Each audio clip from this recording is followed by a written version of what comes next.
मी एक डॉक्टर आहे. माझं वय 45 आहे. मला एक 18 वर्षांची मुलगी आहे. जेव्हा तिने कॉलेजला ॲडमिशन घेतलं, त्या कॉलेजमध्ये तिच्यासारखी दिसणारी एक दुसरी मुलगी होती. जेव्हा मी त्या मुलीला पहिल्यांदा पाहिलं, तेव्हा मला खूप आश्चर्य वाटले. कारण त्या दोघी जुडवा बहिणींसारख्याच दिसत होत्या. त्यांच्यामध्ये जराही फरक नव्हता. पण माझ्या मनात प्रश्न आला की माझ्या पत्नीने तर एकाच मुलीला जन्म दिला होता. पण जेव्हा मला सत्य माहीत झाले तेव्हा माझ्या पायाखालची जमीनच सरकली. कारण माझ्या मुलीचे 12वी पर्यंतचे शिक्षण पूर्ण झाले होते. त्यामुळे सोनालीने आता कॉलेजला ॲडमिशन घेतले आणि त्याच कॉलेजमध्ये एक रागिनी नावाची मुलगी होती. ती पूर्णपणे माझ्या मुलीसारखीच दिसत होती. त्या दोघींमध्ये जराही फरक नव्हता. सर्वांना तर आधी असे वाटत होते की त्या दोघी सख्या जुळ्या बहिणी आहेत. परंतु हळूहळू सर्वांना माहीत झाले. कॉलेजला ॲडमिशन घेण्याआधी त्या दोघी एकमेकांना ओळखतही नव्हत्या. तेव्हा सर्वांना खूप आश्चर्य वाटले. या गोष्टीमुळे त्या दोघींमध्ये घट्ट मैत्री झाली. डॉक्टरांची मुलगी सोनाली स्वभावाने शांत होती आणि रागिनी मात्र स्वभावाने चंचल होती. फक्त स्वभावानेच त्या दोघी वेगळ्या दिसत होत्या आणि त्यांच्यामध्ये सगळ्या गोष्टी सारख्याच होत्या. जर त्यांना सारखी वेशभूषा दिली असती तर त्यांना कोणी ओळखू शकणार नाही, एवढं साम्य त्या दोघांमध्ये होते. हळूहळू ही गोष्ट रागिनीच्या कुटुंबियांनाही कळाली होती. परंतु तिच्या कुटुंबियांनी ही गोष्ट मनावर जास्त घेतली नाही. रागिनीचे वडील वकील होते, तरी त्यांनी ही गोष्ट ऐकून सोडून दिली. कारण ते मुलींना जास्त महत्त्व देत नव्हते. पण दुसरीकडे सोनालीचे वडील डॉक्टर निशांत, त्यांना ही गोष्ट माहिती झाली तेव्हा त्यांना खूप आश्चर्य वाटले. कारण त्यांना सोनाली एकुलती एक मुलगी होती. ते तिची खूप काळजी घेत असे. तिच्या छोट्या छोट्या गोष्टी त्या पूर्ण करत असत. तेव्हाच त्यांना शांतता मिळत असे. कारण त्यांची पत्नी सोनालीचा जन्म झाल्यानंतर हे जग सोडून गेली होती. आपल्या मुलीसाठी त्यांनी दुसरे लग्नही केले नाही. त्यांनी सर्व जीव तिच्यात ओतला होता. सोनालीच्या कॉलेजमध्ये आता वार्षिक स्नेहसंमेलन होते आणि नेहमीप्रमाणे डॉक्टर निशांत यांनी तिच्या कॉलेजला हजेरी लावली. तिने आपल्या वडिलांसोबत रागिनीची भेट घेतली. रागिनीने तिच्या वडिलांना हात जोडून नमस्कार केले आणि त्या दोघांमधील ही समानता पाहून त्यांना खूप आश्चर्य वाटले. ते रागिनीकडे एकटक पाहू लागले. हे पाहून सोनाली तिच्या वडिलांना म्हणाली, तुम्ही काय पाहत आहात आणि काय विचार करत आहात? ती एकदम माझ्यासारखी. डॉक्टर निशांत रागिनीला पाहून स्तब्ध झाले होते. त्यांना काही सुचत नव्हते. त्यांनी तिला विचारले की तुझे नाव काय आहे? ती म्हणाली, माझे नाव रागिनी आहे. तेव्हा त्यांनी तिला पुन्हा विचारले की तुझे आई वडील कुठे आहेत? ती नाराज होऊन म्हणाली, माझे आई वडील आले नाहीत.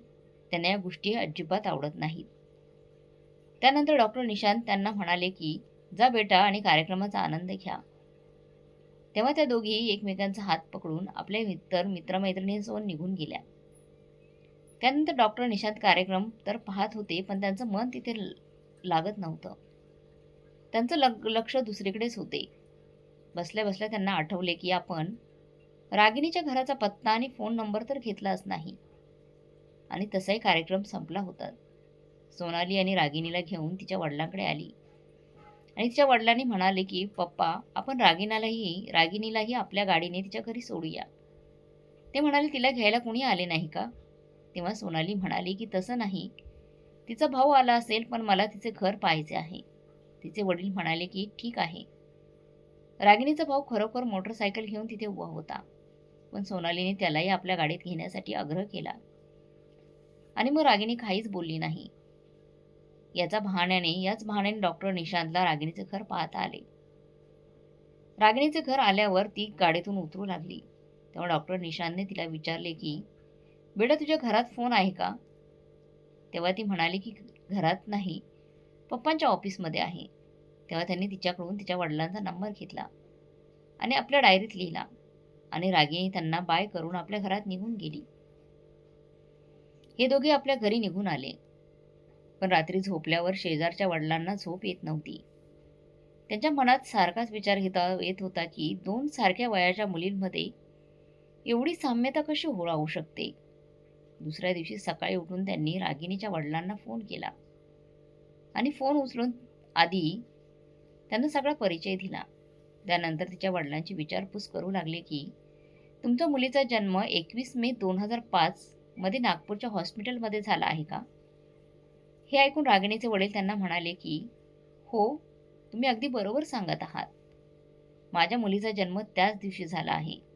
हे ऐकून डॉक्टर निशांत चकित झाले आणि मनातल्या मनात विचार करू लागले की त्यांच्या मुलीचाही जन्म त्याच दिवसाचा आहे. आतापर्यंत मी अशा प्रकारच्या घटना गोष्टीमध्ये किंवा पिक्चरमध्ये ऐकल्या होत्या, बघितल्या होत्या. पण प्रत्यक्षात वास्तव जीवनातही असे काही होऊ शकते का? त्याचं मन हे मानायला तयार होत नव्हते, की असे होऊ शकते की एकाच दिवशी 2 मुली, त्याही अगदी सारख्या, वेगवेगळ्या परिवारात जन्माला येऊ शकतात. आता जेव्हापासून त्यांनी रागिणीच्या वडिलांना फोन केला होता आणि त्यांना सत्य माहीत झाले होते, तेव्हापासून ते खूप शांत राहू लागले होते. ते खूप विचार करू लागले, पण कोणत्याही निष्कर्षापर्यंत ते अजूनही पोहोचले नव्हते. दुसरीकडे रागिणीही या गोष्टीपासून अज्ञान होती. तिला आपल्या वडिलांचे दुःख आणि काळजी समजत होत नव्हती. पण एके दिवशी आपल्या वडिलांना मिठी मारून ती म्हणाली की पप्पा, माझ्याकडून काही चूक झाली आहे का? त्यावर ते म्हणाले की नाही बेटा. मग ती त्यांना म्हणाली की मग तुम्ही एवढे शांत शांत का राहतात? माझ्याशी बोलत का नाही? तुम्हाला असे पाहून मला चांगले वाटत नाही. त्यांनी हसून आपल्या मुलीच्या डोक्यावरून हात फिरवला आणि तिला म्हणाले की रविवारी रागिणीला आपल्या घरी बोलावून घे. आपण सर्व मिळून कॅरम खेळूया. हे ऐकून सोनालीला खूप आनंद झाला. पण तिच्या वडिलांच्या मनात काही वेगळेच होते. त्यांना काहीतरी निरीक्षण करायचे होते. रविवारच्या दिवशी गाडी घेऊन सोनाली आपल्या मैत्रिणीला घ्यायला गेली आणि डॉक्टर निशांत त्यांची वाट पाहत गार्डनमध्ये फिरत होते. आता बराच वेळ झाला होता, पण सोनाली अजून रागिणीला घेऊन घरी परतली नव्हती. त्यानंतर काही वेळाने त्यांना गाडी येताना दिसली, पण त्या गाडीत सोनाली एकटीच होती. रागिणी तिच्यासोबत आली नव्हती. तिच्यासोबत तिची दुसरीच मैत्रीण आली होती. पण सोनालीला ही गोष्ट माहीत नव्हती की तिच्या वडिलांच्या मनात काय चाललं आहे. ती तिच्या वडिलांच्या जवळ गेली आणि त्यांना म्हणू लागली की चला आता कॅरम खेळूया. स्वाती कॅरम खेळण्यात खूप तरबेज आहे. स्वातीला पाहून डॉक्टर निशांत काही बोलू शकले नाही आणि हळूच आपल्या मुलीला म्हणाले की ती तुझी मैत्रीण कुठे आहे? रागिनी, ती येणार होती ना, ती का नाही आली? तेव्हा सोनाली तिच्या वडिलांना म्हणाली की तिला कॅरम खेळण्यात रस नाही. डॉक्टर निशांत खूप नाराज झाले, पण नाही आपल्या मुलीसोबत कॅरम खेळू लागले. आपल्या मुलीसोबत खेळता खेळता त्यांचा मूड ठीक झाला. असेच एके दिवशी योगायोगाने रागिणी स्वतः आपल्या भावासोबत डॉक्टर निशांतच्या हॉस्पिटलमध्ये पोहोचली. तिचा चेहरा सुजला होता. तिची दाढ दुखत होती. तिला पाहून त्यांना खूप आनंद झाला, कारण त्यांना तिचे निरीक्षण करायचे होते. कारण त्या दिवशी त्यांना या गोष्टीत यश मिळाले नव्हते. त्यांनी हर्ष इलाज केला आणि सोबतच हेही निरीक्षण केले की तिचे मागचे दोनच दात आहेत. घरी गेल्यावर सकाळी उठून त्यांनी सोनालीच्या दातांचे निरीक्षण केले आणि ते पाहून ते आश्चर्यचकित झाले की सोनालीचे मागचे 2च दात होते. आता त्यांना पक्का विश्वास बसला होता की सोनाली आणि रागिनी ह्या दोघी सख्ख्या बहिणी आहेत. त्यांच्यासोबत नक्कीच कोणीतरी काहीतरी केलं असेल, म्हणून त्या एकमेकांपासून वेगळ्या झाल्या असतील असं त्यांना वाटू लागलं. कदाचित त्यांच्या एका मुलीला कोणीतरी चोरले आहे. काहीतरी घडलं असणार. कारण जेव्हा त्यांच्या पत्नीला दिवस गेले होते त्यावेळी ते परदेशात गेले होते आणि जेव्हा त्यांच्या पत्नीचे निधन झाले होते तेव्हाच ते घरी परत आले होते. यामागील सत्य जाणण्यासाठी ते नागपूरच्या हॉस्पिटलमध्ये गेले. त्यांनी तिथे सर्व प्रकारची विचारपूस करण्याचा प्रयत्न केला. तेथील सर्व रेकॉर्ड पाहिले, पण त्यात त्यांना एकच अपत्य आहे असे दाखवले जात होते. थोड्या वेळानंतर त्यांनी असा विचार केला की रागिणीचा रेकॉर्ड चेक करावा.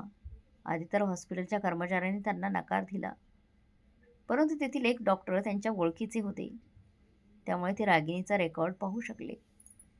तिच्या रेकॉर्डमध्ये 2 जुळ्या मुले असल्याचा रेकॉर्ड लिहिला गेला होता.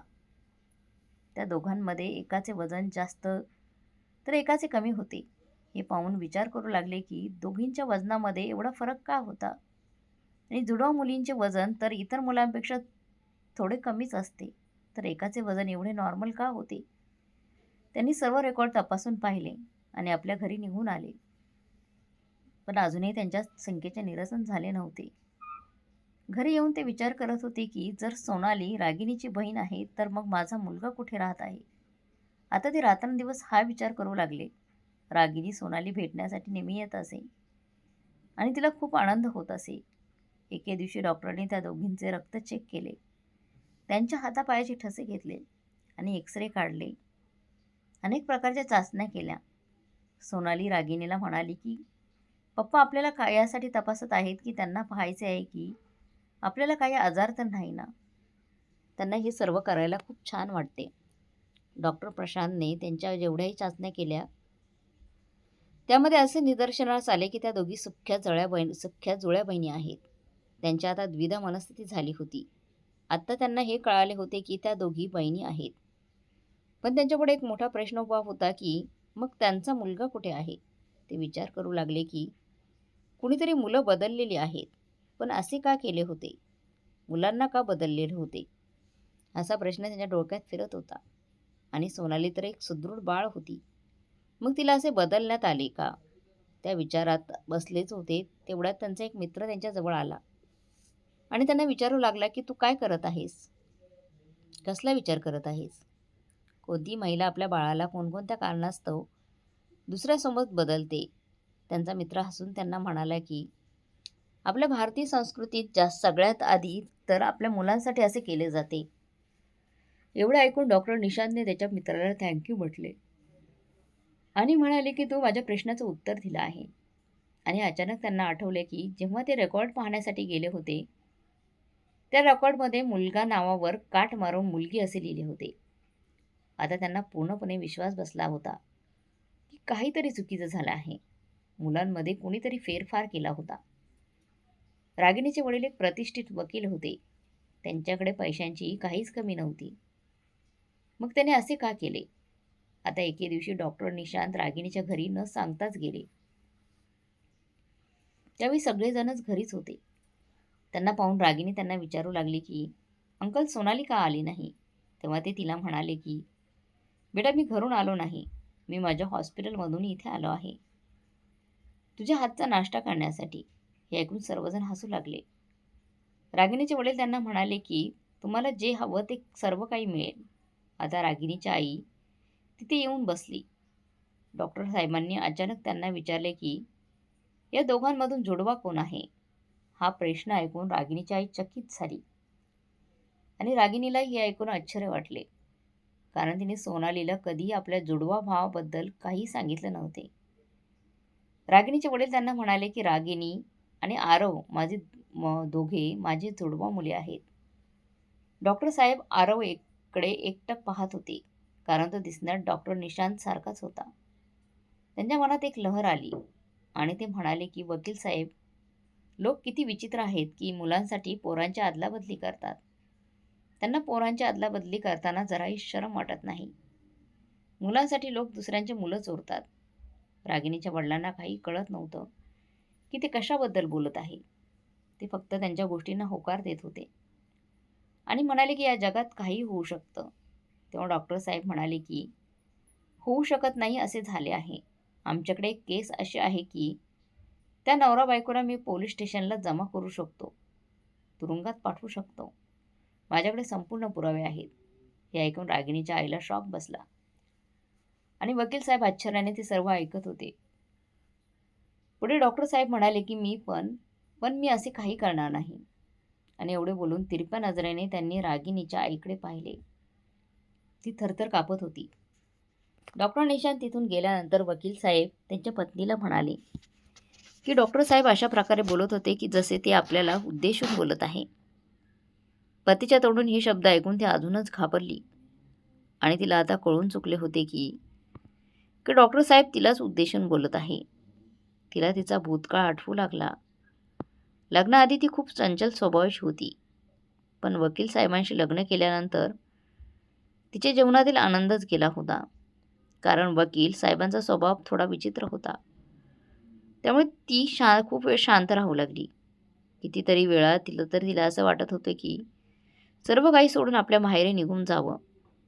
पण प्रत्येक वेळी तिच्या आई तिला समजावून सासरी पाठवून देत असे जेव्हा पहिल्यांदा तिला मुलगी झाली होती त्यावेळी तिचा पती खूप नाराज होता आणि रागातही होता.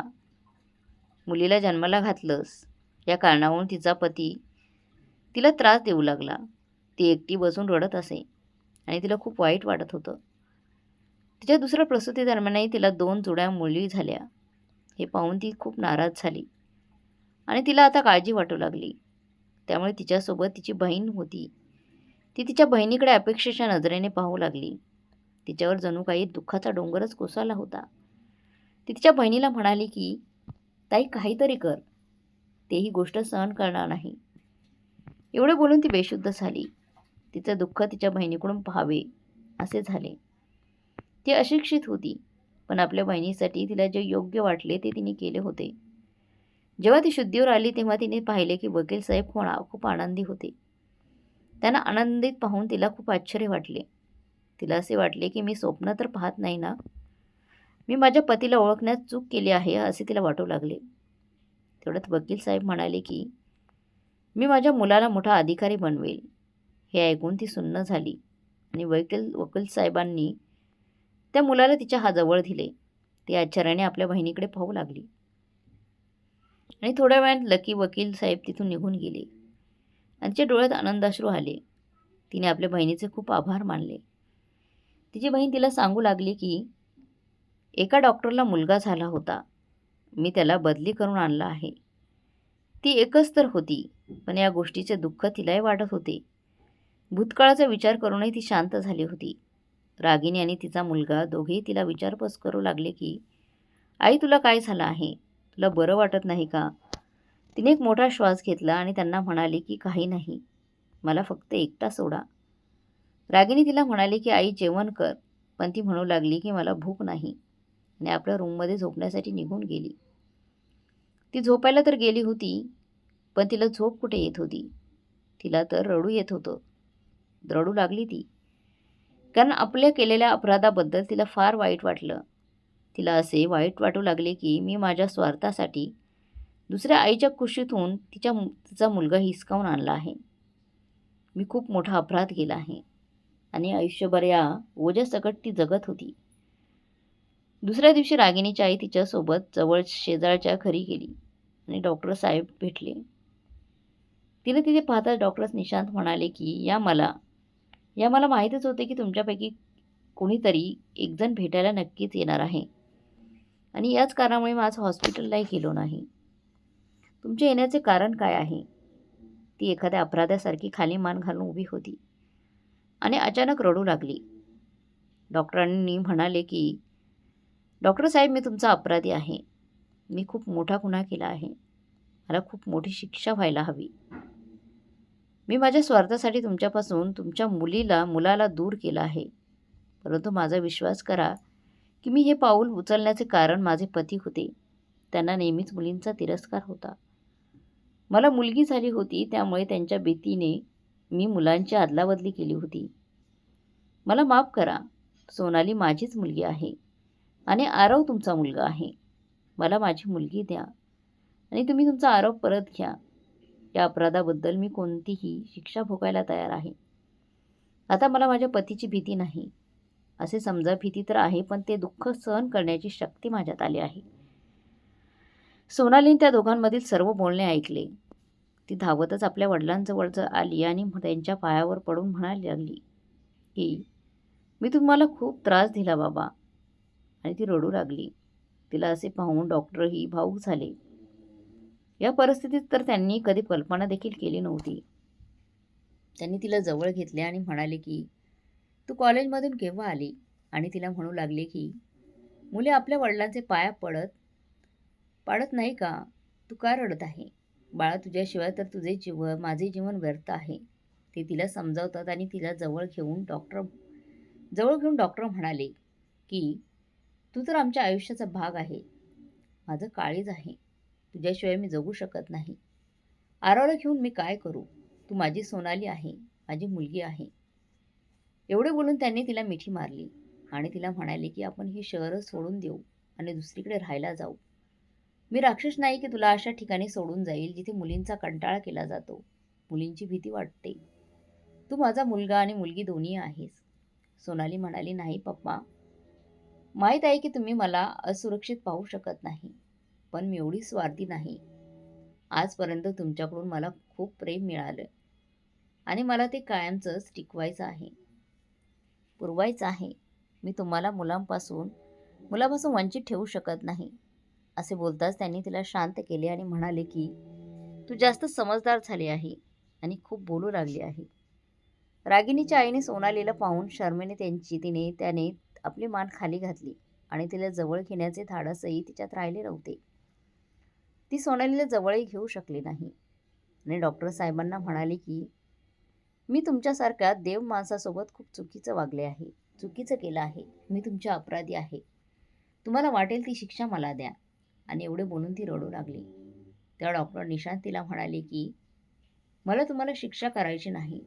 भीती तर तुम्हाला केव्हाच वाटायला हवी होती, जेव्हा तुम्ही स्वार्थापोटी मुलांची अदलाबदली केली होती. मला माझी मुलगी माझ्या प्राणापेक्षाही जास्त प्रिय आहे. तुम्हाला तुमची चूक समजली आहे. मला यातच आनंद आहे. आणि हो, यापुढे तुम्ही हे सदस्यच राहू द्या. तुम्हाला तुम्हाला घरी जाऊन सर्व काही खरं सांगण्याची गरज नाही. तिने डॉक्टर साहेबांचे आभार मानले आणि तिथून निघून गेली. तर मग मित्र-मैत्रिणींनो, तुम्हाला काय वाटतं? हे खरंच रहस्य करायला हवं होतं का? खरं काय आहे ते कळायला हवं होतं का? कमेंट बॉक्समध्ये नक्की कळवा. आणि कथा चांगली वाटली असेल तर लाईक, शेअर, सबस्क्राईब नक्की करा. धन्यवाद.